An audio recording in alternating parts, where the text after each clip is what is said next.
Welcome, everybody, to the Good, Brave, and Heroic podcast. Once again, I almost said Valley of the Heroic podcast. um, Today, we're going to talk about an interesting topic, and I don't know how I'm going to title this when I put it up, but basically, do God believe? Why? Does God believe in soulmates? Does God orchestrate things in a certain way so that he has the one? Like, does God make a one for us? Type of thing. Essentially, we're going to be talking about like our perspective because there's no like specific verse or verses that you can find that'll say, yes, here are the clear instructions for that. It's more our perspective on on what we think so on soulmates. And so for me, it's like, yes. Okay, end of podcast.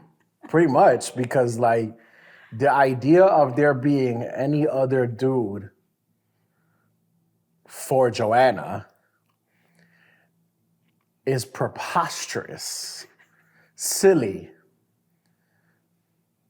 Whoever you are watching, you have no chance.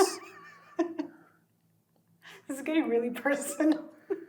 I feel like I want to attack somebody. No, I'm just kidding. There's like just the idea of, I believe, like Romans 8:28 says, all things work together for the good of those who love him.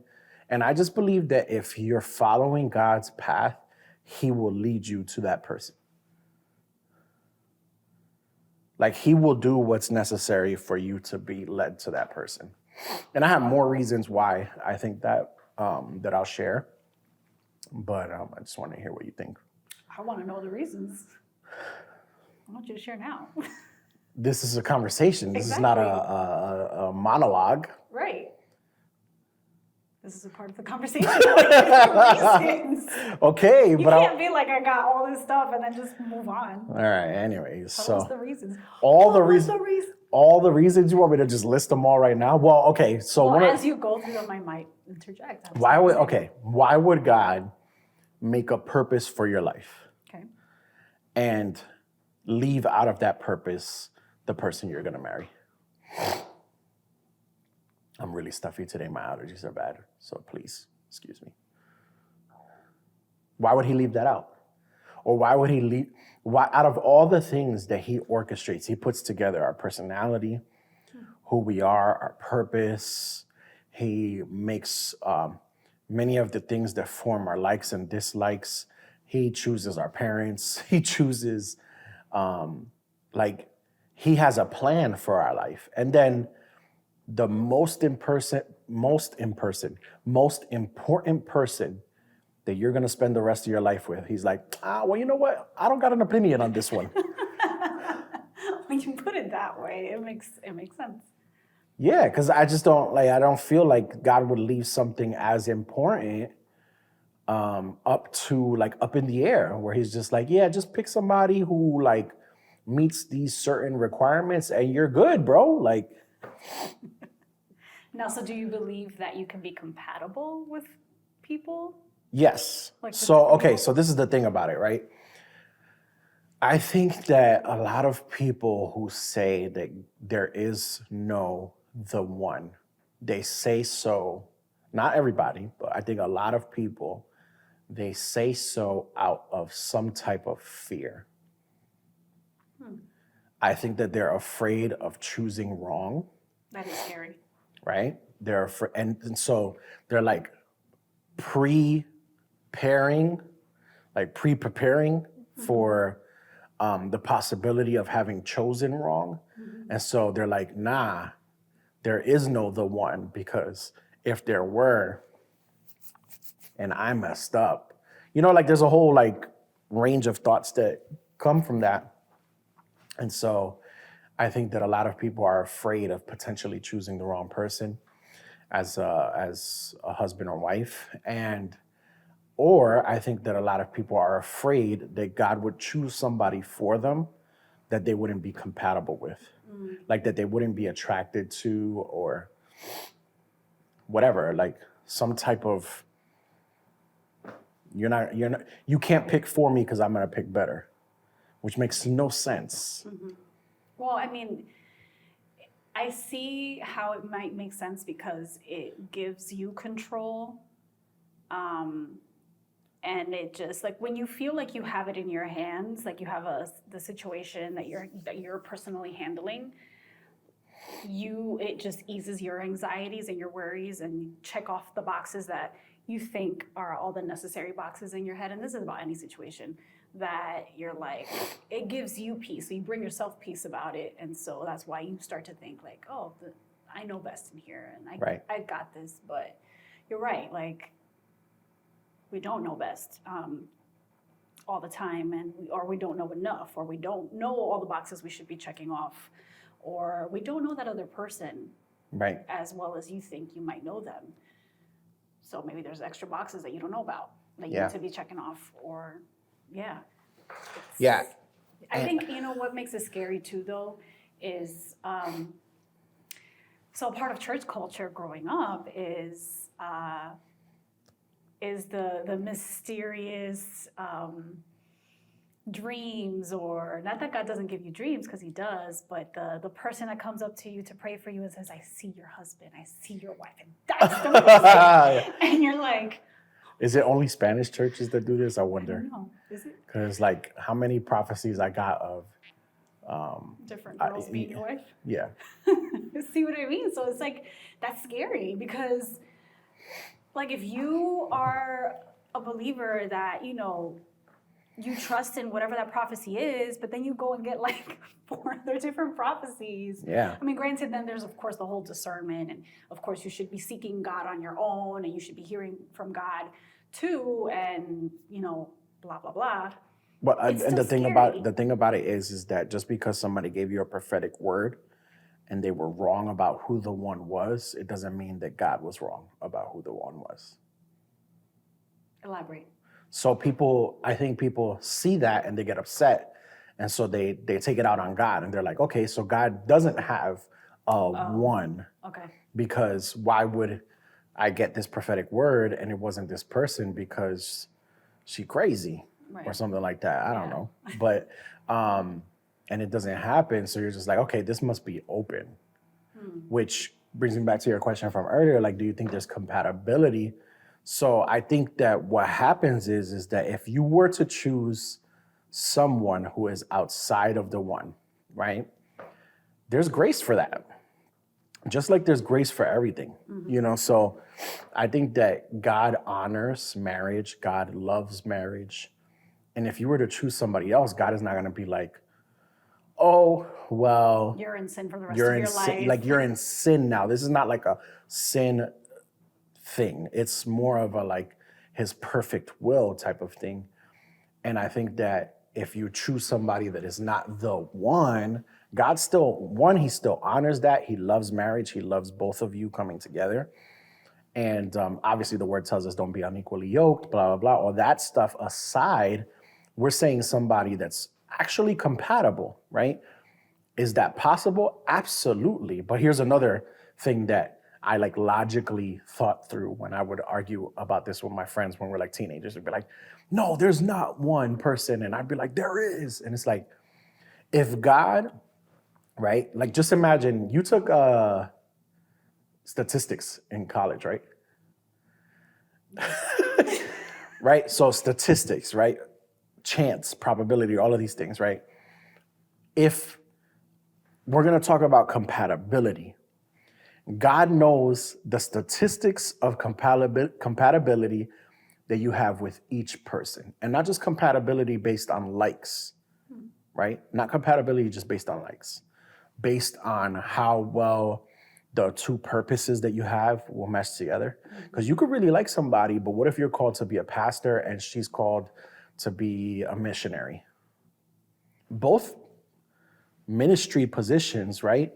But one is local and static, and one is planted in another location.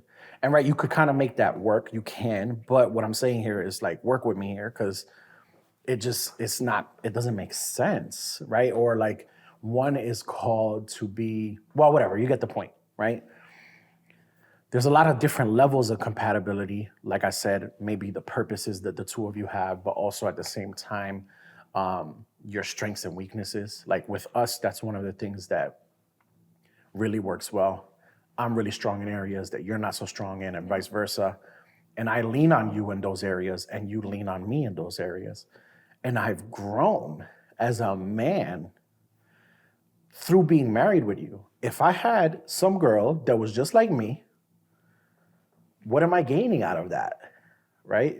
I saw that slight face you made. You were like, you would not get nothing done. Some stuff will get done, all right? Relax. And so, anyway, this turning chair thing is becoming a thing. Anyways, so my point is that if God knows that range of compatibility, who would be the top of that list, the most ideal person for you? And when I say ideal, I don't just mean what you want, but what's best for you. If he knows who that person is on the top of the list, you think God just ignores it? Like, I don't see that person, I don't see that person, I don't see that person. That's what I feel like we're saying when we say that there is no the one. Even if there isn't a person that God chose, God in his all-knowing nature, and I hate to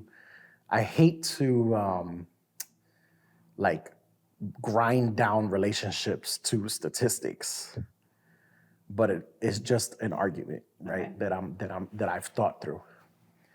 Like there's people that it's gonna work well with, and then there's people that you might have to really, really, really, really work really hard to make it work with that person. At the bottom of the barrel is like somebody who has completely different worldview than you, values than you, yeah, that's hard, beliefs than you, and doesn't care about your beliefs and is extremely toxic and you're not attractive to physically and like all of this blah, blah, blah, blah, blah. And then at the inverse of that is something else. And I'm gonna stop talking because I've been talking too much, which is what I did not want. So what are your thoughts? What are my thoughts? You bring up really good points about how God definitely thinks about all these pieces of our lives. Why wouldn't he think about who he's going to partner us with to live life alongside of?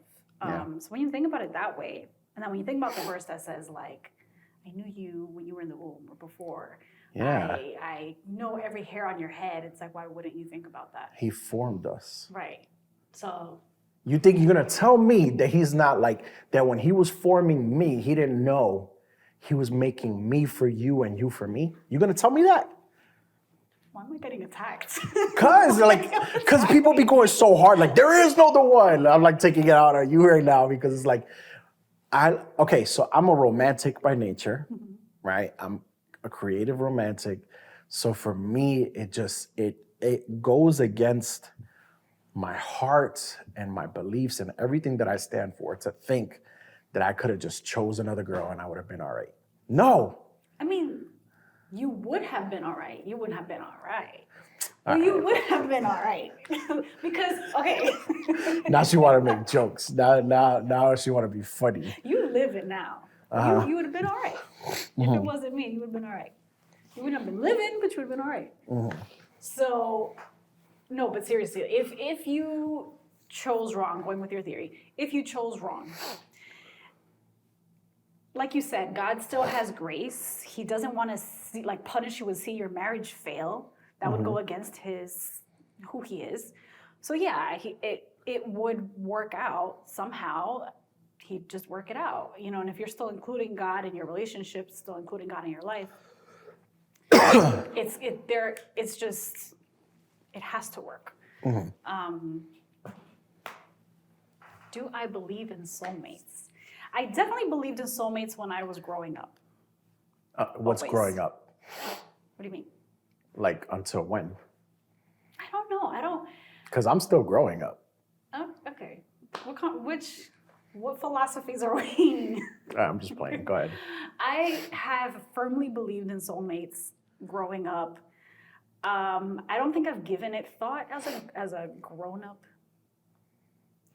I don't think I've given it much thought as a grown up. Who says grown-ups? What are we, Rugrats? Grown up, Adult. grown up. As a grown-up. I don't know. Sorry. Right. You done? I felt like I was in an episode of Rugrats. There were many times where you were talking where something popped into my head and I really wanted to blurt it out. Like when you were talking about this, and it was so hard not to. When you were talking about the statistics, how God has statistics for every person that, whatever, like your compatibility, I just wanted to yell, show me the Carfax. What? Why the Carfax? No, because it's a paper. Oh, okay. Okay, I thought that was so random just now. I was like, show me the car. Okay. Sorry, that's good. That's what happened. Anyway, I don't know if I don't know when I stopped believing it. If I stopped believing it, I'm not really sure. As you talked, I feel like you convinced me, so I don't know anymore. I also did not want that to happen, but go ahead.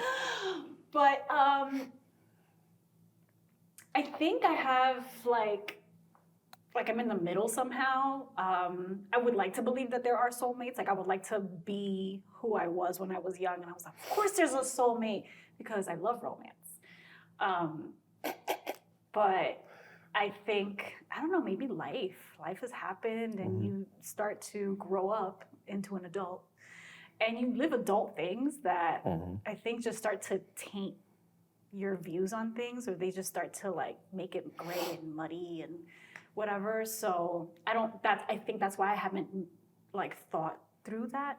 Yeah. And also because I'm already married. Like, why am I thinking, like, who cares anymore? Right.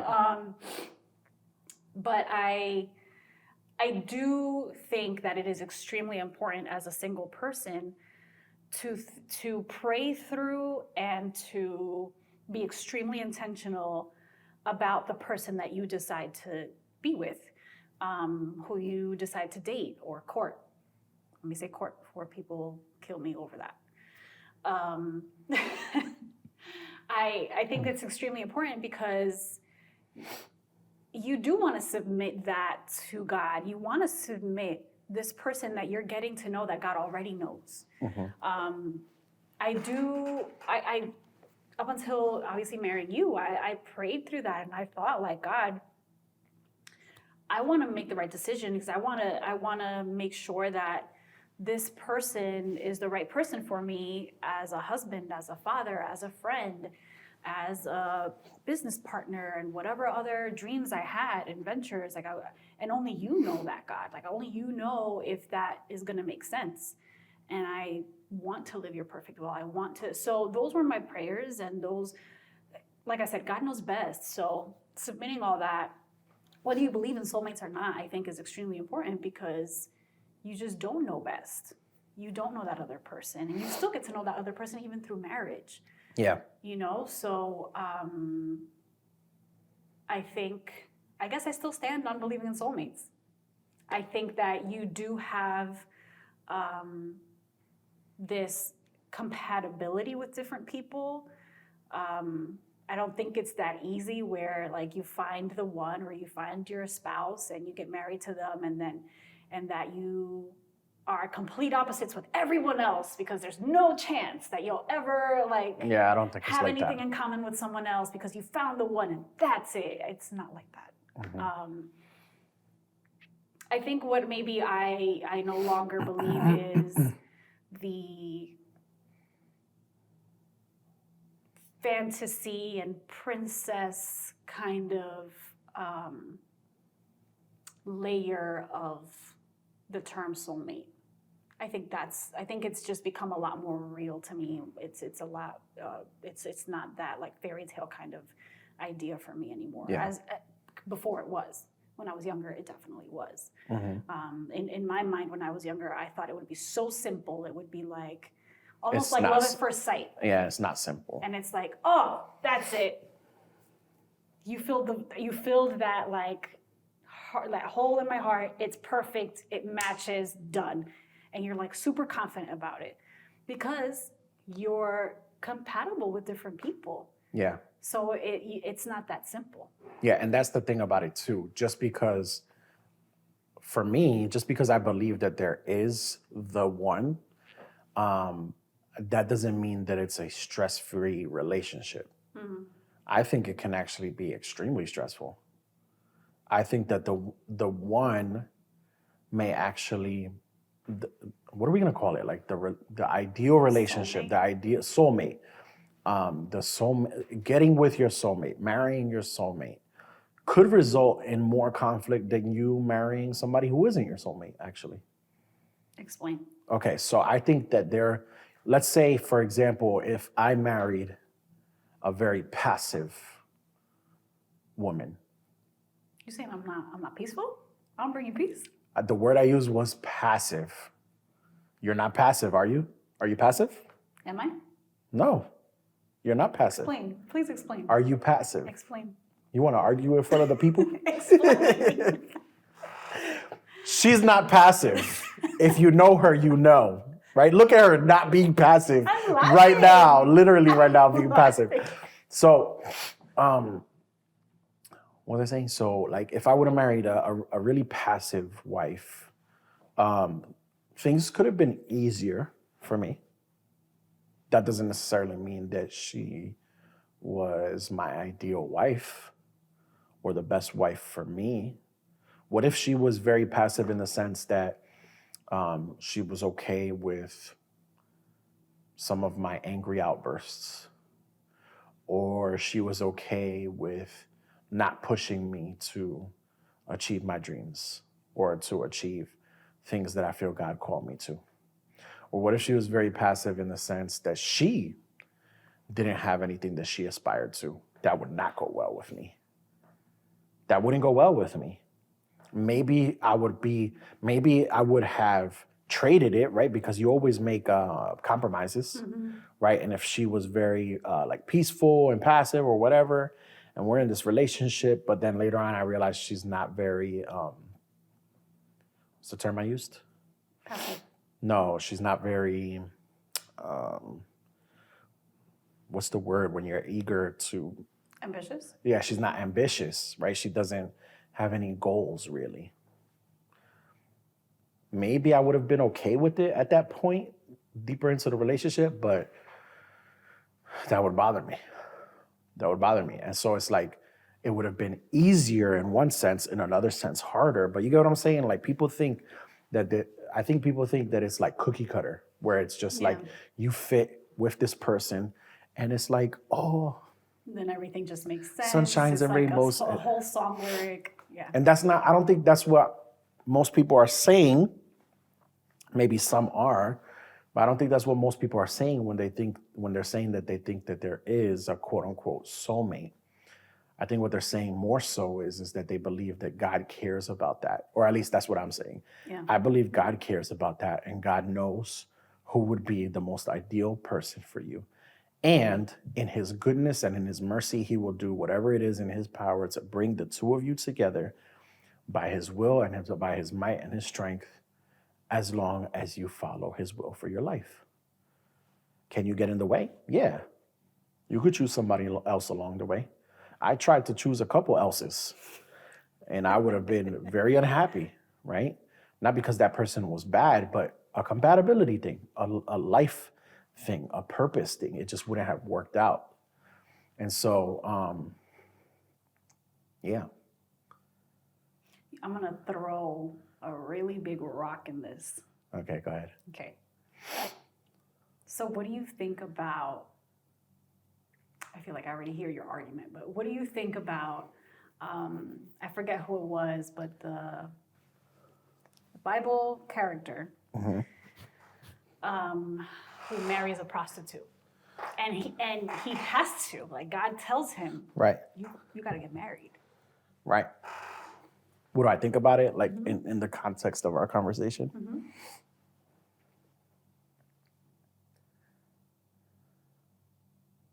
I feel like it proves it to a degree. because God got involved and told him who to marry. The reason he told him to marry her was for it to be a type of Israel and God's relationship. And yet it was a type of their relationship because he loved her and because he kept going after her and because he would continue to take her out of that life and try his best to show her through his love that, one, that life wasn't worth it, and two, that a life with him was more meaningful. And so I think that I actually wonder what was their end. Mm-hmm. I wonder how their relationship continued. Yeah. Did it not amount to anything, or did her love conquer her life? Did his love conquer her lifestyle and win her heart? Yeah. You know, like, and let's take that and put it into our context today. I don't know if we can do that, but you know, what if, in a way, it's like, what if there's a person that God has called you to marry that he wants you to be with, and it is going to be a little bit hard. Mm-hmm. But he chose you to be with that person, not because they're going to go and be a prostitute, but it is going to be hard, right? But God chose you to be with that person because through the relationship, he wanted to show them himself. Yeah. Because I think that's what he was doing through that. He was showing that in every relationship, every marriage. Exactly, he does. And if he's gonna do that, those are hard conversations. Those are bumping heads sometimes, because we cannot encapsulate all the facets of God's being as human beings. We can't. I only encapsulate certain pieces of God's nature, because as multifaceted as I am not according to the level that he is, because he has things that I do not have. Many of those things, you have them. And then boom, we come together. It means that sometimes we bump heads, especially early on in our marriage. It means that sometimes we had rough times. It means that sometimes we may have struggled through certain seasons. But at the end of the day, I still choose you. And I still love you. Sorry. I don't even know if they heard that. She said Pikachu. At the end of the day, I still do. Because I believe no matter what happens, you are my soulmate. And I'm going to do everything in my power to continue to be your soulmate. The only way that's going to get messed up is if one of us chooses to let go. Yeah, because we have free will. You can always just We could walk outside of that will, and You just because a person's your soulmate doesn't mean it's going to go perfectly. Yeah. You can still mess up your soulmate. Yeah. Yeah. I think. And so I think that people think overly simplistically. They think Disney soulmate style, and it's not that. It's not that. It's God orchestrates everything in our life, right? I don't think we don't have a choice. Obviously we have a choice, but there's a perfect will that he has that will lead us to the perfect will that he has, right? Yeah. And I think your marriage is a big part of that. I just don't see that not being a part of his plan. Yeah, I think a lot of people think of soulmate, and I think a lot of our generation might think it this way, or even generations past, because in like movies, especially Disney movies, you always see how the two somehow, the guy and the girl have like these interactions, these bumping in and whatever, and then the end is the marriage. And then it almost feels like this release, like, oh, and it's done. That's it. That was the goal. They had a child that never fought. That was the goal, right, the whole time. And you don't see the after. And granted, this was a children's movie, so I get it.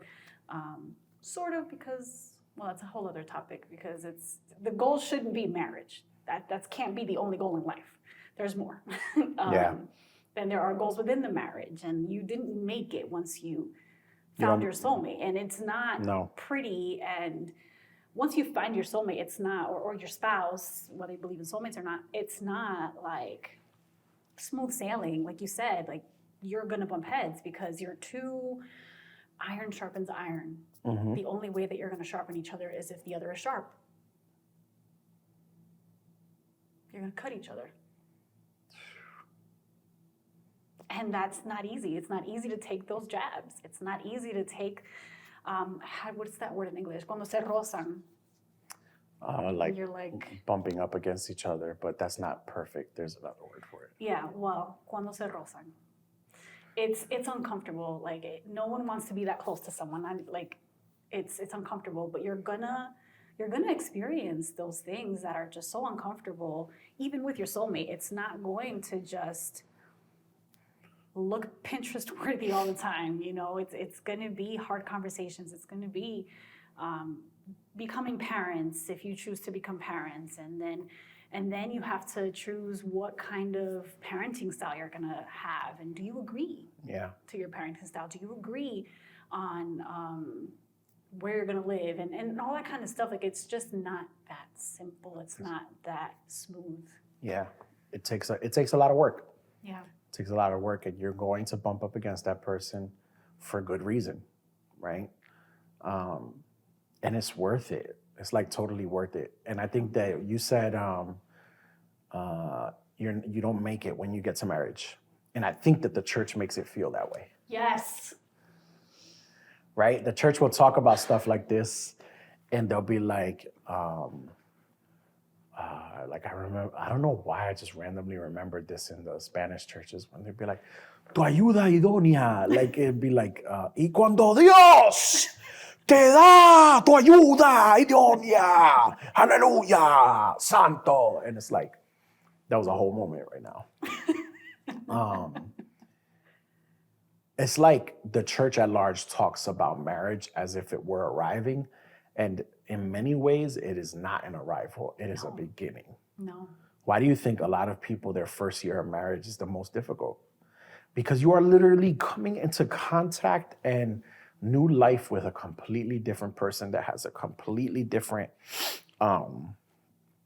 just way of living, even down to the small things. Like brushing your teeth. Like brushing your teeth, right? How you brush your teeth, how much you brush your teeth.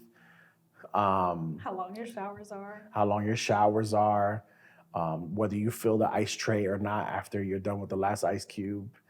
That was like a big one for me. She would finish the ice tray and would fill it up right afterwards. That's like the only small thing that she doesn't do, because she does everything else. But I would see the ice tray on the counter, like whatever, like in the dish rack, and I'd be like, why you put ice back in? That's so confusing to me. But then in bigger things, it's like also the way that you deal with issues, the way that you deal with conflict. Are you avoidant? Do you lash out, right? How you deal with your anger. Then you have kids, how you deal with your kids, blah, blah. And some people never figure that out. Yeah, I think a part of,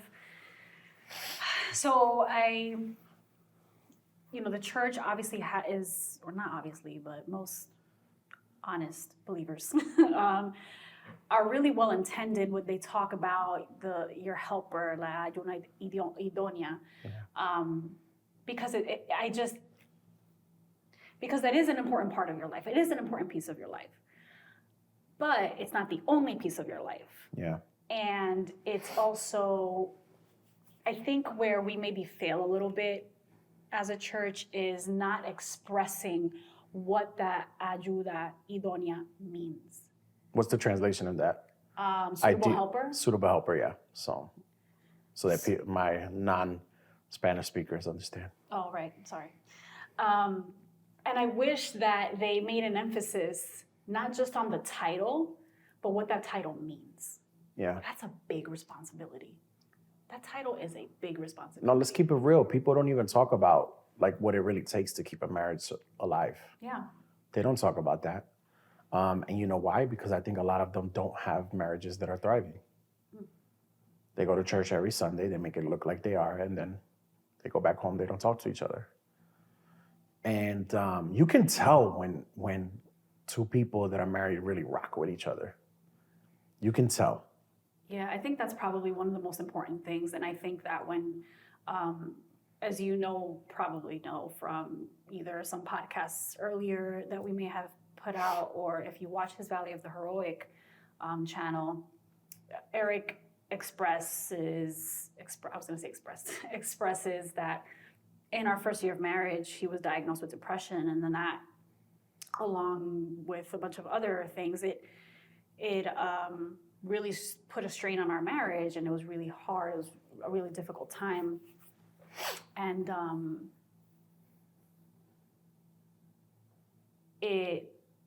I lost my train of thought. Darn. What were we talking about? We were about the depression you were talking about. Yeah, but before that. I don't know. I was following you. Oh, I lost my train of thought. Okay. Suitable helper. No, I can't. That's just turn the page until I remember again. Okay. It'll come back. Yeah. Go ahead. Oh, I thought you were going to say something else. I can't. She's done for the count, guys. The whole basis was on that.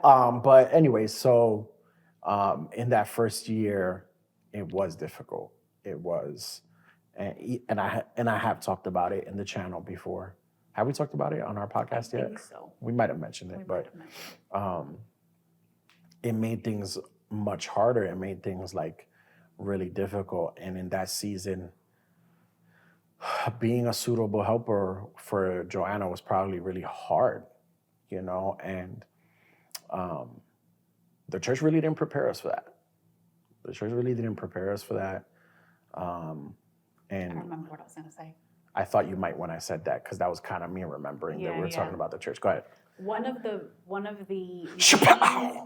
main things that we lost in that first year was our friendship. Mm-hmm. We were best of friends, and Besties. Once we lost that friendship, once we lost that kind of closeness, it was like everything started to just crumble. And so back to your point about, like, you know, when a marriage, there are two people in this marriage, but it's barely marriaging. Marriage ain't marriaging. It's barely a marriage. And I think that a lot of it is due to where that friendship is. Like, I think a part of being a soulmate is being best friends, and maybe that's how people see it too, is marrying your best friend. Yeah. I know that is now like a really big thing, like that a lot of people say is I married my best friend. But when you don't nourish that friendship, and you're just living life or living a marriage to, it's almost like some marriages are just really just two incomes combined.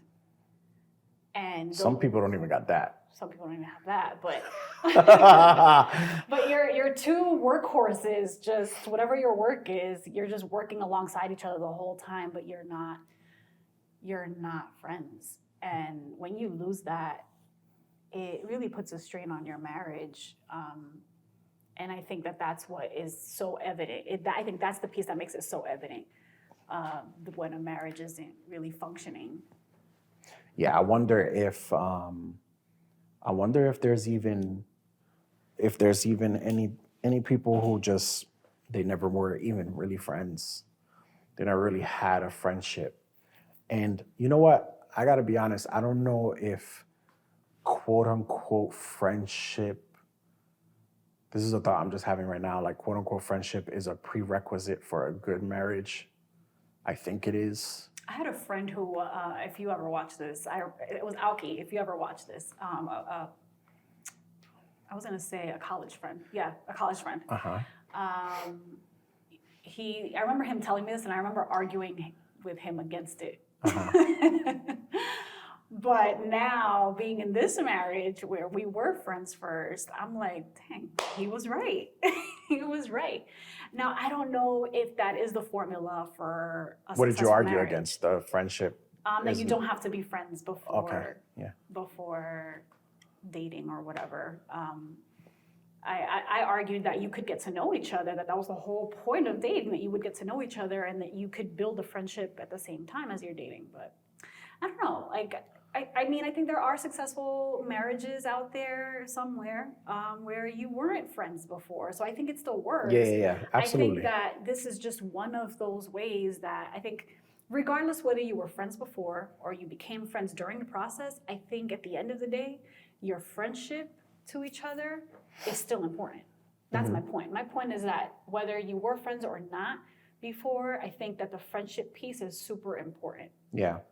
Because it's more than just that kind of romantic relationship. And you know what? That's actually a really good point. Like, I think that even if somebody's listening to this and they're like, you know what, I'm not really convinced that God has soulmates for us, at the very least, don't go looking for your soulmate if you don't believe that. But at the very least, make sure that you and that person are friends. Yeah. Like, if you can't even be friends with them, for either one of two reasons. One being there's no compatibility there, or it's just like clear things that are incompatible, or y'all are way too horny. Yeah, that doesn't make sense. You can't be friends. Did I just come out of left field with that? Like, it's real. It's true. It's like real. there's people that they can't even be friends because they want to shlakata so bad. Right?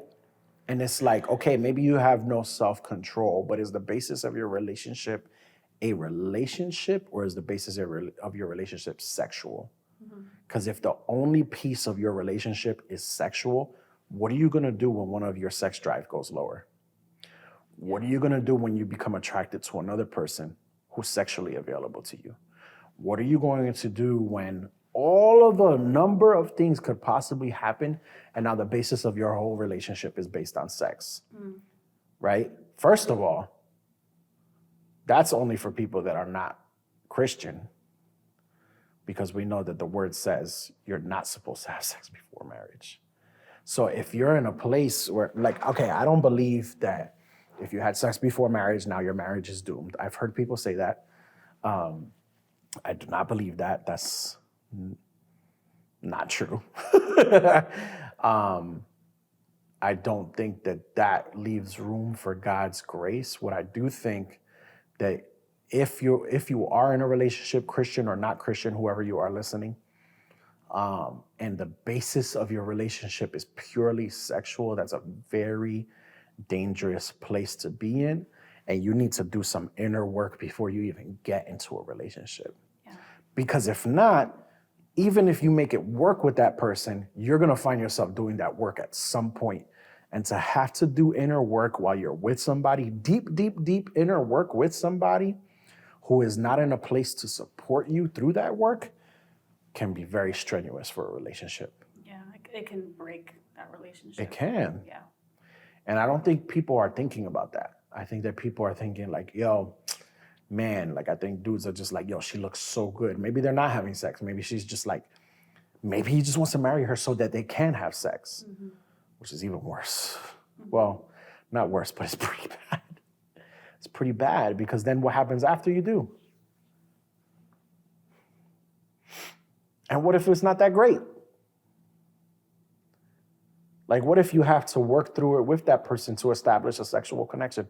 It's like, bro, make sure you're in a good place. I'm probably freaking people out right now, but no, it's super real. I'm just trying to be a little bit real while also being practical in the advice.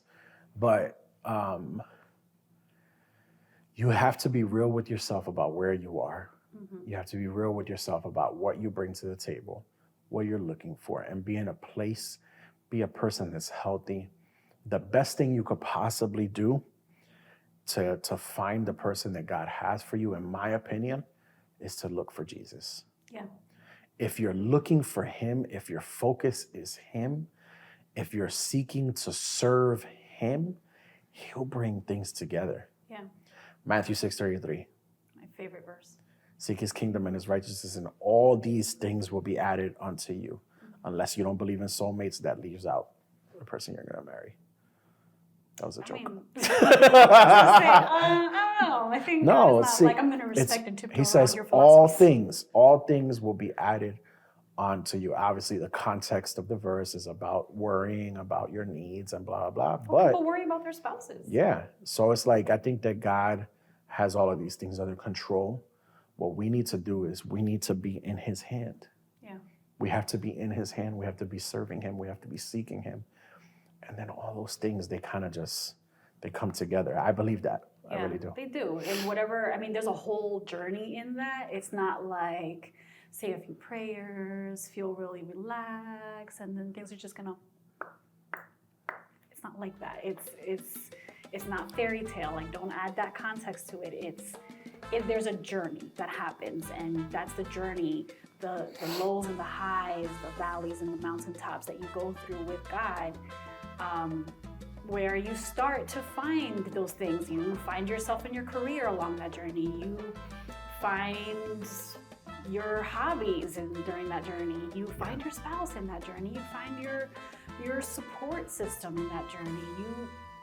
It's a journey. It's not just that. It's not that simple and 1, 2, 3. It's not like a simple formula. Yeah. I'm good. Yeah, me too. So we hope that you guys enjoyed this episode today, and we want to hear what your opinion is below. Do you believe that God believes in soulmates? Do you believe he doesn't? Did you change your mind based on this episode? Leave a comment below with your thoughts. We'd love to hear what you guys think. And make sure that you guys are subscribed to the channel, because that helps us to grow and it helps it to reach more people who may be blessed by the podcast. We hope that you guys have a good, brave, and heroic week. We'll see you guys next Friday at 6 p.m. Eastern Standard Time. God bless you guys. Peace. I was trying not to do it. I tried not to too, but then I said I'm peace. trying so hard not to. What else do you do? Like, how else do you end? Like, it's just like, okay, guys, bye. Bye. Stares into camera. Bye. No hand usage. Bye. Bye. I have I'm closing the book. Okay, we're done.